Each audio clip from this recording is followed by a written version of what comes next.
যশোর শহরের ষষ্ঠীতলা এলাকায় অভিযান চালিয়ে চিহ্নিত চাঁদাবাজ হৃদয় গ্রুপের 4 সদস্যকে আটক করেছে ডিবি পুলিশ। রবিবার রাত 3:30টার দিকে পিটিআই স্কুল সংলগ্ন এক নির্মাণাধীন ভবন থেকে তাদের আটক করা হয়। আটককৃতরা হলেন হৃদয় ইসলাম, মনিরুল ইসলাম সাগর, সিফাত হোসেন ও ইরফান হোসেন রাজ। ডিবি ওসি মঞ্জুরুল হক ভূঁইয়া জানিয়েছেন, চাঁদা দাবির অভিযোগে তাদের আটক করা হয়েছে। যশোরের বাঘারপাড়া উপজেলা স্বাস্থ্য কমপ্লেক্সের এক আয়াকে ধর্ষণের অভিযোগে মামলা হয়েছে। অভিযুক্ত সিরাজুল ইসলামের ছেলে হৃদয় হোসেনকে আটক করেছে পুলিশ।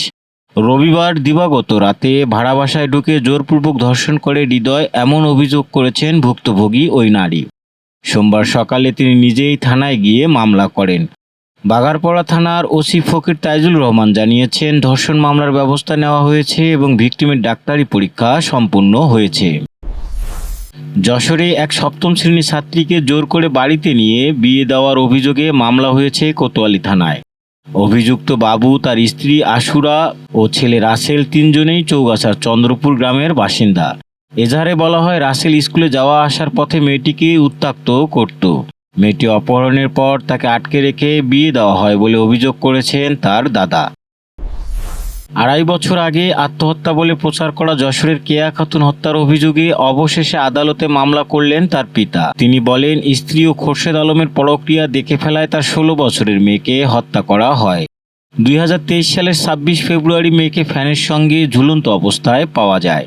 আদালত মামলাটি আমলে নিয়ে কোতোয়ালি থানাকে তদন্ত প্রতিবেদন দিতে নির্দেশ দিয়েছেন। যশোরের চৌগাছায় 197 বোতল ফেন্সিডিল সহ আটক ভোলা হোসেনকে 10 বছরের সশ্রম কারাদণ্ড দিয়েছেন আদালত।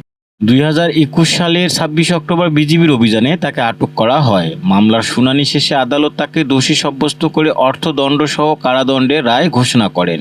সাজাপ্রাপ্ত ভোলা হোসেন বর্তমানে কারাগারে আটক রয়েছেন। দেশ বিদেশের খবর সবার আগে জানতে ভিজিট করুন raddennews.net।